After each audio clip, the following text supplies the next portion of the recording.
कौमी बजट स्कीमों पर मुनाफे की शरह में रद्दबदल कर दिया गया। नोटिफिकेशन के मुताबिक डिफेंस सेविंग सर्टिफिकेट का मुनाफा 12.96% से कम करके 11.94%, पेंशनर्स बहबूद और शोहदा बेनिफिट सर्टिफिकेट का मुनाफा 13.20% से कम करके 12.96% कर दिया गया।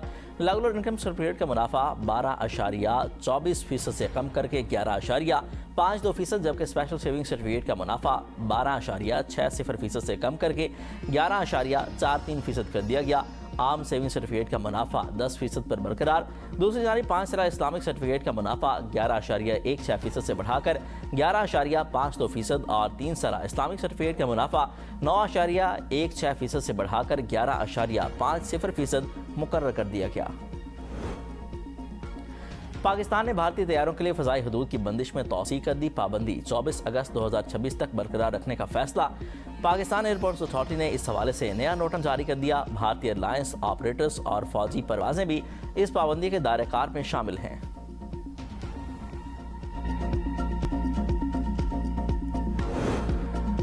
लाहौर के इलाके गाजियाबाद में बच्चे को शोर करने से मना करने पर फायरिंग। 5 से ज़ायद अफराद डंडे सोटे लेकर शहरी रिहान के घर पर हमला कर दिया। मुलजिम मोहम्मद वलीद ने पहले हवाई फायरिंग की, फिर शहरी रिहान पर गोली चला दी। रिहान गर्दन पर गोली लगने से ज़मीन पर गिर गया। मुलजिमान फायरिंग और मारपीट के बाद फरार हो गए। CCTV फुटेज सामने आ गई। FIR के मतन के मुताबिक 10 साल बच्चे को मुख्तलिफ आवाज़ें निकालने और शोर से मना किया। बच्चों बड़ों को रियाया। मुलजिम अहमद वलीद पहले आकर लड़ाई करने लगा। अहले खाना की मुदाखलत पर वापस चला गया। मुलजिम अहमद वलीद बाद में नामालूम लड़कों के साथ फिर घर पर आकर हमला किया और फायरिंग कर दी। पुलिस ने मुकदमा दर्ज करके वक़ुआ की CCTV फुटेज हासिल कर ली। फुटेज में मुलजिमान को हमलावर होते हुए और फायरिंग करते हुए देखा जा सकता है।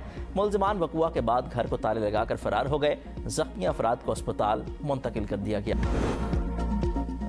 हुकूमत का पेट्रोलियम मसनूआत की कीमतों में रोजाना की बुनियाद पर मुकर्रर करने का ऐलान। डीजल 31 रुपये 5 पैसे, पेट्रोल 5 रुपये 44 पैसे फी लीटर महंगा। डीजल 354 रुपये 35 पैसे, जबकि पेट्रोल 316 रुपये 15 पैसे फी लीटर हो गया। मिट्टी का तेल 34 रुपये 33 पैसे फी लीटर महंगा। नई कीमत 276 रुपये 66 पैसे फी लीटर मुकर्रर। पेट्रोल पर 80 रुपये, डीजल पर 70 रुपये 82 पैसे फी लीटर लेवी बरकरार।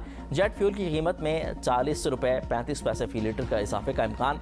कीमत बढ़कर 291 रुपये 55 पैसे फी लीटर हो गई। लाइट डीजल ऑयल की कीमत में 25 रुपये 45 पैसे फी लीटर का इजाफा। नई कीमत 230 रुपये 67 पैसे फी लीटर मुकर्रर।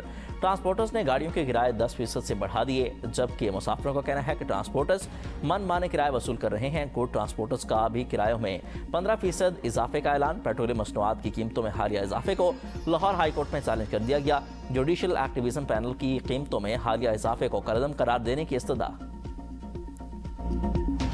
डे बाई डे अगर किसी भी चीज़ की प्राइस ऊपर जाएगी तो फिर उससे आवाम के लिए खरीदना बहुत मुश्किल हो जाएगा। ये 350 पे जाएगा, फिर आस्ता कभी 2 रुपये कम कर देंगे, कभी 3 रुपये कम कर देंगे, कभी 5 रुपये कम कर देंगे।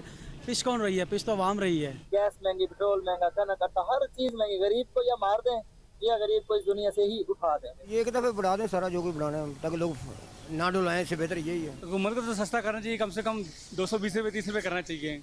तो बहुत ज़्यादा महंगा दे रहे हैं। 2 रुपये कम होते हैं तो 5 रुपये ऊपर हो जाते हैं, फिर 5 रुपये कम होते हैं तो फिर 10 रुपये हो जाते हैं। रोज़ दिहाड़ीदार तकबा है, उनके लिए ये मुसीबत है। गवर्नमेंट का हमें समझ नहीं आती ये किस तरीके से चल रही है। रोजाना पेट्रोल निरखों की तब्दीली आवाम के लिए नई आजमाइश। कीमतों में इजाफे पर आवाम परेशान, हुकूमत को आड़े हाथों ले लिया। कहा कि बढ़ती महंगाई ने पहले ही कमर तोड़ दी है। अब रोजाना पेट्रोल की कीमतें तब्दील हों तो अशिया की कीमतें भी हर रोज बदलने से आवाम जहनी अजियत में मुब्तला हो जाएंगे। हुकूमत अपने अखराजात कम करके गरीबों को रिलीफ फराहम करे। पेट्रोल पंप एसोसिएशन ने हुकूमती फैसला मुस्तरद कर दिया। आइंदा हफ्ते मुल्क की हड़ताल की धमकी। हसन मुर्जा कहते हैं कि रोजाना पेट्रोल कीमतों के तयन से इंतशार फैलेगा। हलीम आदिल शेख ने कहा कि अवाम दुश्मन हुकूमती पॉलिसियों से अवाम का जीना दोबारा हो चुका। हाफिज तईम ने भी हुकूमती फैसला मुस्तरद कर दिया।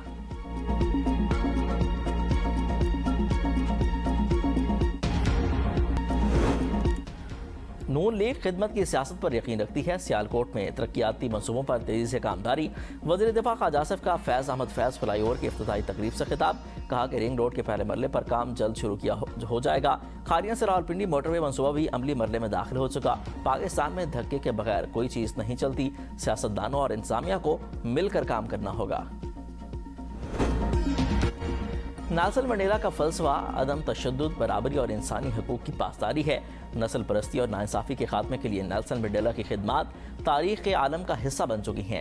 वज़ीर आला पंजाब मरियम नवाज शरीफ का नेल्सन मंडेला के आलमी दिन पर पैगाम, कहा कि दुनिया को बदलने के लिए तालीम सबसे बेहतरीन टूल है। जब तक गुरबत, नाइंसाफ़ी और अदम मसवाद दुनिया में है तब तक कोई भी चैन से नहीं बैठ सकता। सिंध हुकूमत का 50 डबल टैकर और 500 इलेक्ट्रिक बसें ट्रांसपोर्ट निज़ाम में शामिल करने का फैसला। सीनियर वजीर शदीद निज़ाम मेमन की डिप्टी कमिश्नर को अपने अपने अजला में दस्तियाब खाली सरकारी इराज़े की निशानदेही की हिदायत। कहा कि हुकूमत की कोशिश है कि नई बसों को जल्द आवाम की खिदमत के लिए सड़कों पर लाया जाए। लाहौर हाई कोर्ट ने कंपनी को नजरसानी शुदा इनकम टैक्स रिटर्न जमा कराने की इजाज़त न देने से मुतल्लिक FBI का हुक्म कलअदम करार दे दिया। मुतलका कमिश्नर इनलैंड रेवेन्यू को तफसीली जवाबात पर मबनी नया हुक्मनामा जारी करने की हिदायत। कंपनी ने साल 2019 के टैक्स रिटर्न अगस्त 2020 में गैर ऑडिट शुदा मालियाती गोशवारों के साथ जमा कराए थे। बादशाह 2021 में ऑडिट शुदा गोशवारों से जमा कराने के लिए नजरसानी शुदा रिटर्न की इजाज़त मांगी, जिसे FBI ने मुस्तरद कर दिया था। सुप्रीम कोर्ट ने बानी PTI से मुलाकातों का केस समाअत के लिए मुकर्रर कर दिया। जस्टिस मोहम्मद अली मसर की सरबराही में 3 रुकनी बेंच 20 जुलाई को समाअत करेगा। मिशेल यूसुफजई और अस्मा खान ने मुलाकातों के लिए दरख्वास्तें दायर कर रखी हैं। अदालत ने गुज़िश्ता समाअत पर सुप्रीडेंट अडियाला जेल और एडवोकेट जनरल इस्लामाबाद से जवाब तलब किया था। 26 नवंबर एहतजाज केस में उमर अयूब इश्तिहारी करार, दायमी वारंट गिरफ्तारी जारी। District and session court Islamabad में मुसलसल तलबी के बावजूद उमर अयूब हाजिर नहीं हुए। उमर अयूब पर थाना सेक्रेटेरिएट में दफ़ा 144 की खिलाफ वर्जी और दीगर दफात के तहत मुकदमा दर्ज है।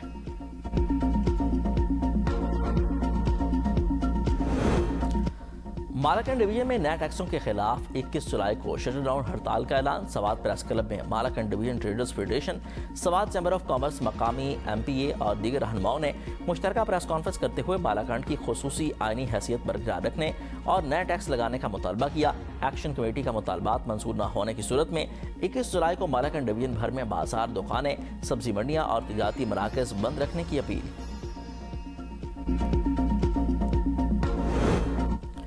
अमरीकी फौज के ईरान के खिलाफ मुसलसल 7वीं रात हमले, मजीद 11 अफराद शहीद, मजमूई तादाद 40 हो गई, 400 से ज़्यादा जख्मी। सेंटकॉम के मुताबिक हमलों में ईरान की निगरानी के मराकज़, फौजी लॉजिस्टिक के बुनियादी ढांचे, ज़ेर ज़मीन हथियारों के ज़खायर और बहरी सलाहियतों को निशाना बनाया गया। अमरीकी फौज ने अब तक 4 तिजारती बहरी जहाज़ों का रुख मोड़ दिया। ईरानी बंदरगाहों में दाखिल और वहाँ से निकलने वाले तमाम जहाज़ों पर कड़ी नज़र रखी जा रही है। ईरान का बहरीन में अमरीकी ड्रोन डिपो पर बड़ा हमला, मसनूई जहानत का मरकज तबाह करने का दावा। शिमाली बहिरा हिंद में अमरीकी जहाज़ों पर क्रूज मिसाइल से हमले का भी दावा। कहा कि बू शहर के ऊपर एक अमरीकी ड्रोन मार गिराया। अपना हुरमस के जनूब में 2 तेल बरदार जहाज़ धमाके से फट गए। पासदारान इनकलाब के अमरीकी ड्रोन्स की अमरीकी अड्डों की मेज़बानी करने वाले ममालिक को आखिरी वार्निंग। कहा कि खित्ते में अमरीकी शराकतदार कंपनियों और असासों को चुन चुन कर निशाना बनाएंगे। पासदारान इनकलाब की बहरीन ने अपना हुरमस में ऑयल टैंकर को निशाना बनाने की वीडियो जारी कर दी। कहा कि अपना हुरमस हर किस्म के तिजारती और जंगी जहाज़ों के लिए बंद है। कुवैती फौज का कहना है कि ईरान ने बिजली और डिसैलिनेशन प्लांट समेत अहम तंसीबात पर हमले किए। कुछ फौजी जख्मी हालत में मुस्तहकम है। कुवैत ने अपनी फ़ज़ाई हदूद बंद कर दी। उर्दन का ईरान के 10 मिसाइल नाकारा बनाने का दावा। ईरान अपनी सरजमीन के दिफा के लिए आखिरी सांस तक डटा रहेगा। अमरीकी हमलों में शहीद होने वालों का खून रायगा नहीं जाने दिया जाएगा। ईरानी वज़ीर ख़ारजा अब्बास इराक़ची ने बंदर खमीर में अमरीकी हमले में शहीद 3 शहरियों की तस्वीर जारी कर दी। तर्जमान ईरानी वज़ारत ख़ारजा इस्माइल बक़ाई ने कहा कि हुर्मुज़गान में अमरीकी हमले में शहीद 2 माज़ूर भाइयों समेत 8 शहरियों की तस्वीर जारी करते हुए कहा कि अमरीका ने पुलों को निशाना बनाकर खुला जंगी जुर्म किया। अमरीका को इस वहशियाना जहरियत पर शदीद पछतावे पर मजबूर करेंगे। दुश्मन को अपनी इस बुज़दिलाना कार्रवाई का खमियाजा भुगतना पड़ेगा। IRGC कमांडर मोहसिन रज़ाई कहते हैं कि मुज़ाकरात और जंग साथ साथ चलने की पॉलिसी ख़त्म हो गई। अगर अमरीका ने मज़ीद 2 से 3 रोज़ जंग जारी रखी तो ईरान मुकम्मल तौर पर तबले जंग बजा देगा। अमरीकी खिलाफ वर्जियों के बाद मफाहमती यादाश्त मुर्दा हो चुकी।